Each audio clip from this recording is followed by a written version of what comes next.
வணக்கம், welcome to star police academy, number 1 police academy in Tamil Nadu. And this is Udayakumar, physical director. இன்னைக்கு SSGT day 5.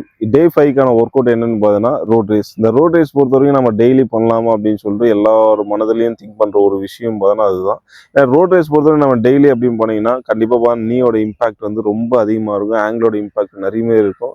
Joint இருக்கிற lower பேக்கில் இருக்கிற என்னென்ன ஜாயிண்ட் இருக்கோ எல்லாமே பார்த்தீங்கன்னா இம்பாக்ட் அதிகமாக இருக்கும். ஸோ ரெகுலராக நம்ம ரோட் ரேஸ் பண்ணால் கண்டிப்பாக பார்த்தீங்கன்னா ஜாயிண்ட், நீ pain, angle pain, hip pain எல்லாமே வரும். ஏன் வருது அப்படின்னு பார்த்தோன்னா இது ரன்னிங் மூவ்மெண்ட் பார்த்தோன்னா ஹார்ட் சர்ஃபேஸ், நம்ம சர்ஃபேஸ் பொறுத்த வரைக்கும் ஹார்டாக இருக்கும். அந்த ஹார்ட் சர்ஃபேஸ் நம்ம கண்டிப்பாக ஓடினீங்கன்னா பெயின் அதிகமாக தான் டாலரேட் நம்ம பண்ணுற மாதிரி இருக்கும். நம்ம மட்டில் ஓடும்போது, நம்ம மண்ணில் ஓடும்போது பார்த்தோன்னா அதோட இம்பாக்ட் வந்து ரொம்ப கம்மியாக இருக்கும். ஸோ ரோட் ரேஸ் பொறுத்த வரைக்கும் நீங்கள் பார்த்தோன்னா மினிமம் நீங்கள் 2 கிலோமீட்டர்ஸ் நீங்கள் இனிஷியல் ஸ்டேஜ் ஸ்டார்ட் பண்ணுங்கள், 5 கிலோமீட்டர் ஸ்டார்ட் பண்ணுங்கள், 10 கிலோமீட்டர் ஸ்டார்ட் பண்ணுங்கள்.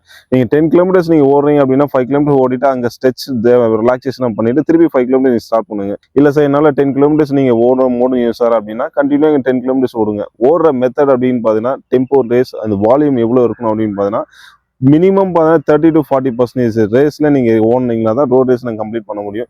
இனிஷியல் ஸ்டேஜில் நீங்கள் 10 to 20 ஸ்டேஜில் நீங்கள் ஓடினாலே போதும். அதுக்கப்புறம் கிராஜுவலாக 30 to 40, 50 to 60 ரேஞ்சில் நீங்கள் ஓடினீங்கன்னா தான் ரோட் ரேஸ்க்கு நீங்கள் பண்ணுற மூவ்மெண்ட்டுக்கு கரெக்டாக இருக்கும். ஏன் இதை சொல்கிறேன் அப்படின்னு பார்த்தீங்கன்னா நீங்கள் ரோட் ரேஸ் பொறுத்த வரைக்கும் ஜஸ்ட் நீங்கள் இப்போ 10 கிலோமீட்டர்ஸ் போயிட்டு வந்தால் அதுக்கான ஒர்க் அவுட்டோட எஃபெக்ட் தெரியுமா அப்படின்னா கண்டிப்பாக தெரியாது.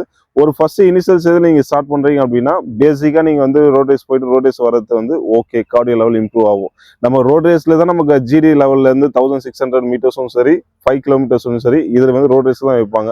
அதுக்கு அடாப்டேஷன் பண்ணனால தான் ரெகுலராக அங்கே ரோட் ரேஸ் நீங்கள் பண்ணக்கூடாது. நீங்கள் கிரவுண்டில் ஒர்க் அவுட் பண்ணுங்கள். ஒர்க் அவுட் பண்ணி முடிச்ச உடனே வீக்லி ஒன்ஸ் இல்லை 2 டைம்ஸ் நீங்கள் வந்து ரோட் ரேஸ் ஓடுங்க. ரோட் ரேஸ்னால என்ன பெனிஃபிட் அப்படின்னு பார்த்தீங்கன்னா நீங்கள் கண்டிப்பாக பார்த்தா கார்டியோ லெவல் கண்டிப்பாக இம்ப்ரூவ் ஆகும், என்டூரன்ஸ் லெவல் இம்ப்ரூவ் ஆகும். நீங்கள் டயர்டாமல் கண்டினியூ இப்போ கிரவுண்டு பொறுத்த வரைக்கும் பார்த்தா 1 ரவுண்ட் ஓடனே ரிலாக்ஸேஷன் பண்ணிடலாம் அப்படின்னு. ஆனால் ரோட் ரேஸ் பொறுத்த வரைக்கும் 1 ரவுண்ட் நீங்கள் ஓடினாலும் நீங்கள் கம்பல்சரி 5 கிலோமீட்டர்ஸ் நீங்கள் ஓடி ஆகணும். அந்த கான்செப்டில் நீங்கள் ஓடினா தான் ரோட் ரேஸை கம்ப்ளீட் பண்ண முடியும். ரோட் ரேஸ் பண்ணால் பாசிட்டிவ் எனர்ஜியாக நம்மளுக்கு கிடைக்கும். கிரவுண்டை விட நம்ம ரோட் ரேஸ் பண்ணால் இன்னும் நல்ல பாசிட்டிவ் எனர்ஜியாக கிடைக்கும். நீங்கள் ரெகுலராக பண்ண வேணால் வீக்லி 2 days ஸ்டார்ட் பண்ணுங்கள். All the best. தேங்க்யூ.